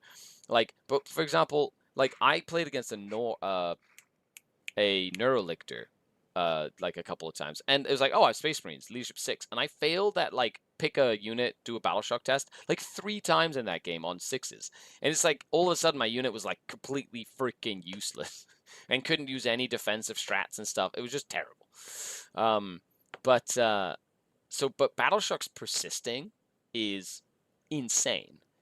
Like Tyranids, crazy good. It's the reason I'm running a Homunculus in Rax. Battleshocks, leadership negative modifiers, like it's actually really good. Like very good. So something to sort of keep in mind, folks. Yeah. Does embarking still count as leaving the battlefield with the changes to abilities usually from transports? Well, if you're in a transport, you count as being in like reserve. So you're not on the battlefield. So you cannot like use an ability or something that requires you to be on the battlefield. Battleshock is huge. It is insanely strong. Anastasis says, hello from Greece. A stupid question about the meat grinder primary referring to previous turn. What does the previous turn exactly refer to? I had a discussion and we couldn't come to an agreement. The previous turn is the previous player turn. Not battle round. Previous player turn. So, turn 1, the player going first cannot get any points for that, right? Because it doesn't happen. The first battle round, neither player can get the meat grinder thing, right? From the second turn onwards, right, the going second lets the person going second set the stage for the player going first's second turn. So if I'm going second on Meat Grinder and I kill 1 unit, my opponent that's going first has to try and kill 2 units in order to beat the previous turn. And if they kill 2 units, then the person going second has to kill 3 units. And essentially, it just goes back and forth. It's crazy. It escalates really quickly, but it's the previous player turn. How do you remove objective markers that people place with actions? You mean the little operation tokens? Depends. Sometimes you cannot remove them. Sometimes a card will tell you. Just read the fine print at the top of the card. Usually it'll say, or on the action itself. Okay, so Meat Grinder. That's the one we're talking about. So end of your turn, 1 or more enemy units were destroyed. Just kill something for 3 points. Hold 1 or more objectives for 4 points. And then second battle round onwards, end of your turn, if you killed more units than your opponent killed in the previous player turn, so what they killed in their turn, and you're basically competing with each other turn by turn, 5 points for kill more. And if you control your opponent's home objective at the end of your turn, 5 points. So if you rush your opponent's home, take it 5 points extra. Very cool. Yeah, no problem at all, Anastasis. I'm glad I could be of service. So then we go to Unstoppable Force, and then, of course, Unmovable Object. Very cute, Games Workshop. That's the Take and Hold mission. So kill 1 or more units, 3 points. So from the second battle round onwards, end of your command phase, hold an objective that's not your home, 4 points. So remember, expansion objective, important. End of your turn, control 1 or more objectives that you did not control. So Storm Hostile, 3 points. And end of the battle, control 1 or more central objectives for 5 points. Pretty straightforward. Your opponent, on the other hand, is just trying to hold all the objectives on the table. And you're trying to kill them off those objectives. Okay. So then we have punishment. So Purge versus Disruption. So at the start of your turn, you have to select 3 enemy units that are on the battlefield and within range of an objective, or that destroyed 1 or more friendly units in the previous turn. If none of that cannot happen, then you select 1 unit on the battlefield, and then you condemn it. And you basically, if you kill a condemned unit, you get 5 points, or it left the battlefield. At the end of your command phase, if you control 1 or more objectives, 4 points, so holding your expansion. If you control more in the command phase, 5 points. And then at the end of the battle, 8 points for holding your opponent's home objective. So, very interesting mechanic, but you have to kill, you have to sort of, it's a slow burn. And of course, disruption could, sticky objectives, for example, with a disruption list against this would be great. Because if you can go in sticky objectives and then get off the objectives, they don't, they can pick 1 unit to try and condemn, but you can, try and, they won't have multiple options to try and condemn, etc., etc. Some abilities talk about once per battle per army. So what does per army mean? Well, per army, as in your army. Vaber jockey. So your armies per army. So if you have a captain and you have 2 captains and each of them has a free stratagem or lower the cost of a stratagem, it says 1 model with this ability per army can do it, which means in your army, even if you have 2 captains, you can only use it once per battle round or once per turn or whatever it is. Same with something like a Lord of Contagion from Death Guard. They 1 model with this ability per army per phase or whatever, like, can choose to come back on a 2+, right? Like that sort of thing. And then last but not least, we have Destroyer's Wrath. This is against priority assets. 1 or more units were killed, so 3 points for just killing something. Second battle round onwards, hold your expansion objective 4 points. Control more objectives 6 points. And end of your turn, kill more units this turn than you lost in the previous turn. So it's very similar to Meat Grinder for just 4 points extra. And that is a quick little rundown on the dispositions. So let me know which one your favorite is. There's no secret here. My favorite is Recon. It is how I've built my list. It's the disposition I'm having the most fun with, sort of playing, etc. Jockey, no problem. You ask questions. That's sometimes it is as simple as it reads. Sometimes it's just super straightforward. But it is one of those things that, like, unless you read the fine print wording, folks sometimes don't get the whole picture until they kind of, ask someone or go, oh, and then you go, oh yes, thanks for explaining it. I didn't read it that way at all. So, folks, let's dive into the event companion. Now, this is the singles event companion. We will do this, the Warhammer event companion version 1.0. We're going to talk about it, and then we'll go over a couple of different layouts. We'll kind of discuss it, and then tomorrow we'll come back. We'll do a live stream. Yeah, let me know if you want more live streams like this. Leave a like, send me a message, super chat, all that good stuff. Hop onto the Patreon or the Discord, and we'll do more of these as I can. Like my schedule changed with Mini Wargaming, where I film with Mini Wargaming from like Tuesdays to Fridays, 2 weeks in a month now, and then I basically have 2 to 3 weeks off. So I have a lot more time to make more content for all of you without interruptions. That means more live streams. That means more articles. That means more videos and stuff. So I hope you all enjoy that. I'm trying to try and invest more time into you, the Denizen community. So thank you so much. Okay. Putting Condemned on a Callous Assassin stops the uppy downy. Correct. Yes. Yes, it does. And I've had my Mandrakes condemned. Where I was like, that's why I now have 2 units of Mandrakes. Well, that was when I was playing Disruption. But like, if you had Uppy Downy, I would have 2 units of Uppy Downy if you are Disruption, for example, so that they cannot pin both of them in place. Do you find that Games Workshop has succeeded in making it so you can start list building with your possible missions rather than a list? Yes. Yes, they have. I will tell you right now, do not make the mistake of just building a 10th edition list for the new edition. Build a list that plays your missions. Look at your layouts, understand your deployment zones, the layouts over the deployment zones, understand them, and try and visualize the amount of units you're going to need. And it's going to change. I'll tell you, a varied list will probably do better than a skew list in this edition, especially a well-curated list that has a little bit of everything to do the missions that you want to do. So here we have the event companion. Now, of course, the event companion, you've got like a variety of different things here. Essentially, it says, okay, so it clarifies the mission sequence, the errata and FAQ for the mission deck, right? The pairings and rankings advice. You've got terrain layouts and the base size guideline, that sort of stuff. So this is just as like if you're running an event, it just keeps everybody on the same page. I like that it's changed to event companion, so it's not like tournament companions. Like if you just want to run an event with your friends, this gives you a nice framework. Okay, so muster your armies as described in the Warhammer app. So this is important. There's a lot of confusion about mustering armies. So there's a lot of things like, okay, so before you buy enhancements and upgrades, you have to join characters to units. So you can only buy like 1 enhancement or upgrade for a unit, whether, so it's like you can't mix and match and things like that, like enhancements and upgrades on units that are leading, right? So little things like that are not like stated clearly in the core rules. It's more like an appendix thing.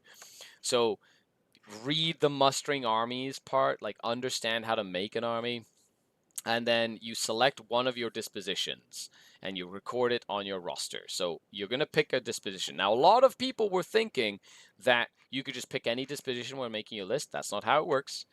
If you have a disposition on a specific like detachment, you can only pick the dispositions you have access through the detachment you're taking. No problem, Emperor Zanon. Thank you so much for hanging out. So we have the determined mission. So you essentially find what your opponent's each player gets their disposition, right? Boop, and they go, okay, you've got green versus blue, or blue versus teal, or teal versus red, or red versus yellow, or green versus green, or whatever it is. And you go, okay, great. So then you determine the layout. You have 3 recommended layouts, A, B, and C. These can be found in the app and at the end of the companion. Sure. And then the event organizer will use the layout specified or randomly determined depending on what the organizer said. So the organizer could say, hey, for round 1, we're going to use random layout. So roll off for your layout, A, B, or C. So you roll a D3, pick one of those. Sure. Or they can be like, okay, round 1, everybody's playing their A layout. Round 2, everybody's playing their B layout. Round 3, everybody's playing their C layout. Round 4, everybody's playing theyr B layout. Round 5, everybody's and they can set it, right? So, but depending on what your pairing is, it'll depend on what mission. So there's a lot of variety and like different ways that's going to work. Then we have the create the battlefield. So you have 44 by 60. You do your terrain areas, like look at your layout, set your terrain. Now, this is going to be something that for folks going to events will take a little bit of time. So focusing your time and trying not to chat too much, just get your table set up. You don't have to worry about objectives anymore. Just get the table set up, put the features on the terrain, right, that the event has. So areas go down in spots, features go down as instructed by the TO or whatever, and then you get ready to go. So you determine the attacker and defender. You roll. The winner can choose to be attacker, who be a defender. Defender deploys first and uses abilities like redeploy second and things like that. Then you select your missions, either fixed or tactical. If you're using tactical, you also get access to the CP to new orders to like redraw a new card, right? And you can get rid of a card to get a CP. So tactical, I think, is going to be very popular. As you go through your secondary missions, you can gain, so you don't have to, and you can discard an active secondary mission if it's your turn to gain a CP. So still can do that. But don't forget, it's 1 CP once per game, once per battle, you can use new orders, because now you can hold on to cards. Important thing to note. So then you deploy your armies, going back and forth. Those that are in strategic reserves, you declare battle formations. So transports, reserves, and then you reserve. It's supposed to be secretly, right? You're supposed to put that all in secret. Does that happen? Not really. You know, that sort of thing. Once you have finished setting up a unit, you go back and forth, etc., etc. So same thing. Then you use your redeploy, right? Starting with the attacker, players alternate resolving rules. So it's a rule. So the rule would be mind like a steel trap or whatever it is. If the rule says redeploy 3 units, you do the 3 units in one go, because that is the rule. It's not alternating 1 unit at a time. It's you resolve the rule, which would be 3 units. And then the attacker does that first, then the defender does it as well. Units in strategic reserve that are placed in strategic reserve do not count towards the max like half point value, etc. Then you roll off. Winner has to take the first turn. Then you do pre-battle abilities and rules, things like putting the Norn token down and your combi weapon lieutenant thing down and your Hand of the Archon stuff, etc., etc. That's before the first battle round begins. Then you do stuff at the first battle round, and then you do your battle rounds, which blah blah blah. End of the battle, determine the victor, etc., etc. So end of the battle is after the battle rounds. So if you have any scoring that's end of the battle scoring, that supersedes your battle round maximum of 15 points per battle round. So if you have like, you could score 15 points on your primary mission and then get a bonus 8 points at the end of the battle. Why? Because it's in a different stage altogether.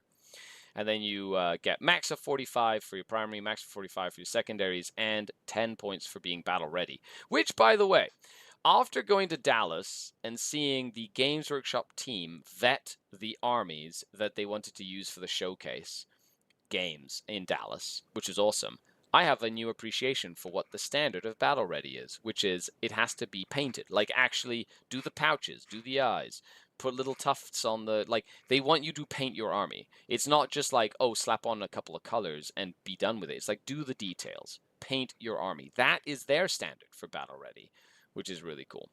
It was nice to kind of see that. Matrisek says, hi Skari, just resubbed to your Patreon. Thank you so much. That means the world to me. Looking forward to some more 11th edition content from the Grand Archon. Well, much love, Matrisek. Thank you so much. I really appreciate the ongoing support as well. That means a lot. So then we have the designer's note, so cumulative and or conditions, right? So some cards say cumulative, right? And some cards say or. So player can only gain VP from one of these conditions or the normal condition. So just kind of explaining like the scoring mechanics. Something that leaves the battlefield, if it's destroyed, if it's embarked in a transport, it leaves the battlefield or removes it into strategic reserve and redeploys it. That leaves the battlefield. So for like kills or whatever. When it states 1 underlined, it means 1, not more, not, so just do 1. VP up to a limit, so say up to 5, you cannot go into excess. And then when drawn says when drawn.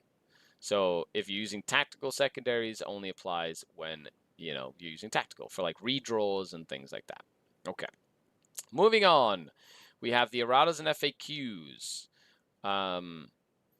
So there are no modifications to the deck yet. So that's where that'll apply at some point. Questions about the chapter approved mission deck will revise periodically. So some prior missions let a player place markers on the battlefield. Can I remove these? So that'll specifically, the mission will specifically tell you how you can interact with them. From the Death Trap mission, one objective reads 1 or more enemy units at the start of the turn within a terrain area that were destroyed. If that terrain area is trapped, does that terrain area have to be trapped at the point that the enemy unit was destroyed? No. So I guess you can kill them as you're trapping something, I guess, or something like that. For the Surveil the Foe, one objective reads 1 or more enemy units were surveilled, etc., etc. For an enemy unit within range of an objective marker, blah, blah, blah, blah. If I remove the marker after surveilling the unit, as long as it's within the same turn, yes. So you get the points if you're removing the marker and killing a unit at the same time. For Vital Link, if there are more than one central objective, can I score the cumulative VP from operation markers regardless of which central objectives they're within? Yes, as long as you control the marker, the objective they're within. This is priority assets versus Purge the Foe, I want to say. Right? Where you're just trying to like stack or take and hold. You're trying to stack one objective up as much as you can. Yeah, against Purge. And you can do it on the 2 different central objectives. Pretty straightforward stuff.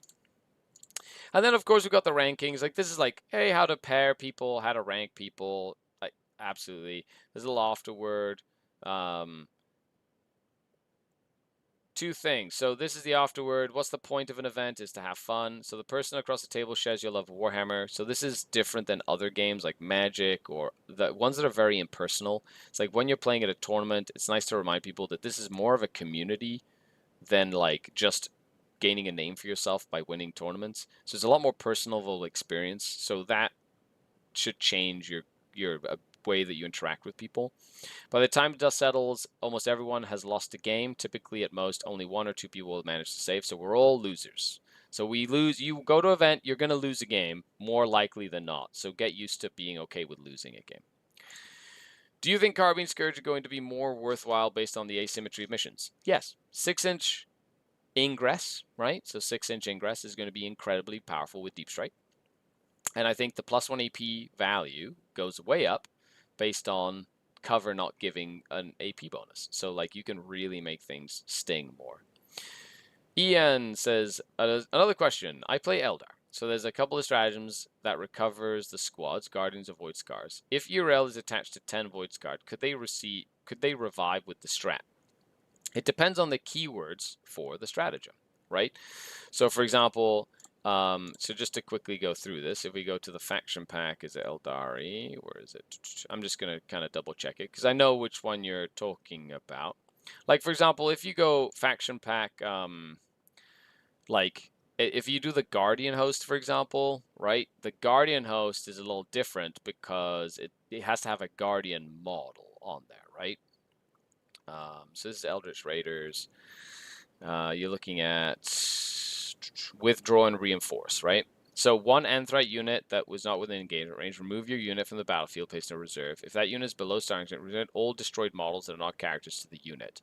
So if Yrel is Anthrite, then absolutely, you can remove him, comes back with a whole new unit.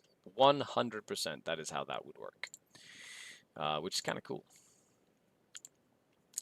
Would you love to? I would love to see you play Death Guard into Luca's Orcs one time. Oh, me as Death Guard. But that's like Luca's Dominion. Why would you make me take away Luca's thing? I could, yeah, I think it'd be fun to try at some point. So then we have the terrain layouts. It tells you these are the recommended footprints, etc. It is possible to recreate these layouts. You know, just make sure that you decide if they're dense or light, etc. Right? So they want you to change out the list as dense area, dense, light, and then the letters marking terrain can be Armageddon terrain set. So the terrain set that they're going to release is going to have like certain sizes. Sure. These no eyes means that it's two separate areas. Eye means it's one area of terrain, so it counts as one piece for things like actions and looking through it and stuff like that as well. And it gives you a legend here. And then, please take the time, folks, to go through and look at all of your layouts. So take and hold versus take and hold. So you've got Tipping Point, Dawn of War, and Search and Destroy, right? So one of those three. Then you have Take and Hold versus Purge. You have Sweeping Engagement. You have Search and Destroy. And you have Hammer and Anvil, right? So the three different deployments. And then, of course, the layouts will switch. Then we have Take and Hold versus Disruption. Sweeping Engagement. Crucible of Battle. And Hammer and Anvil again, right? Okay, so you're starting to see a theme here. Then we have Take and Hold versus Reconnaissance. Tipping Point, right? Dawn of War, which is the one I've played. Tipping Point, Dawn of War, and Search and Destroy, right? Which is pretty cool. Don't forget the Search and Destroy one that I was talking to you about is like I have to be in different table quarters, right? So this one's a lot easier to get points as recon because I have to be in 3 table quarters to get points, and I have to go really short distance to get the full max 6 points against Take and Hold. So, you know, different ways of building the table will change how your mission plays. Then Take and Hold versus priority assets. You've got Crucible of Battle. You have a Hammer and Anvil. And you have a Dawn of War, right? So build lists that can play in these different deployments, especially ones that were neglected for the entirety of 10th edition. Dawn of War and Sweeping Engagement really were neglected, and they were only really used at Games Workshop events. Other events around, and like some UKTC events, like UKTC did use them, but like all around the world, people didn't really like Dawn of War and Sweeping. Now you have to learn how to play on these deployments. Hello, Skari. Thanks for the content. Your best of Dark Kin. May I ask for Drakari, best mission is Recon?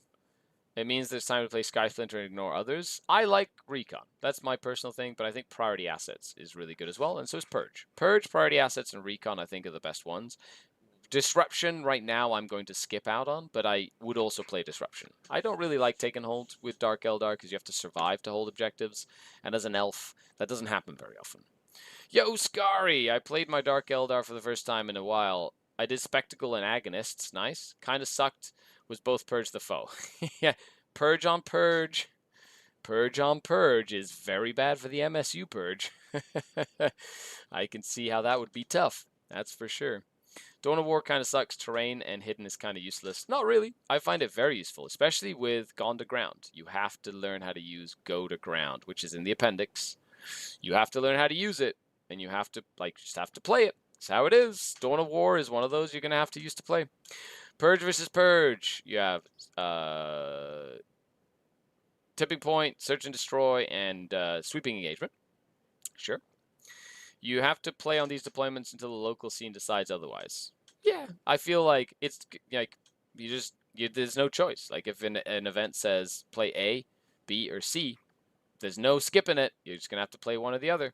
Hey, Grim Shady. Howdy from Syracuse. Just tuned in. Thank you so much for coming to hang out. Thank you for the channel membership, Grim. Really appreciate it. Purge the Foe. Disruption. Search and Destroy. Tipping Point, which is kind of neat. I like that. And then Sweeping Engagement. So there's a theme happening. Then Purge versus Recon, right? We have Hammer and Anvil, right? So lengthwise. We have Dawn of War, so nice and close for murder. And Crucible, which is probably my favorite. Dawn of War is one of those that can be very volatile. Purge the Foe versus Priority Assets. We have Dawn of War. We've got Search and Destroy. And we've got Hammer and Anvil. Neat. Now, not all Hammer and Anvils are the same, right? So make sure you, because sometimes they'll split the two middle objectives. They'll switch around the orientation of things. So make sure you take a good stock at all of the layouts you will be playing. What I'm going to do, a little tip, is I'm going to be like, I'm going to play Recon, right? So I'm going to have a little binder that has my Recon stuff in it. I'm going to print all of the 15 layouts for Recon. I'm going to have them in a binder, and I'm just going to go over them, read them, look at them. Like, I'm going to go into TTS, I'm going to deploy my armies, and as I develop my Recon list, I'm going to be very good at learning where my army can go on each of the layouts. As a GSE player, I feel kinship regarding which missions are prioritized because of comparable strengths and weaknesses. Yeah, I agree. I think GSE and Drukhari have some very close-knit, sort of like mission-style relationships.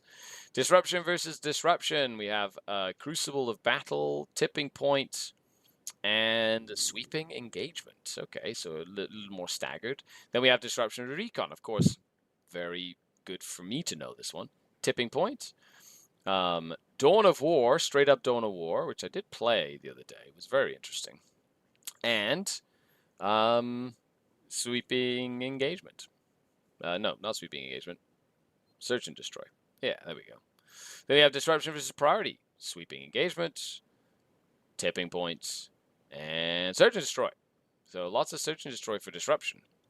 Then we have Recon versus Recon.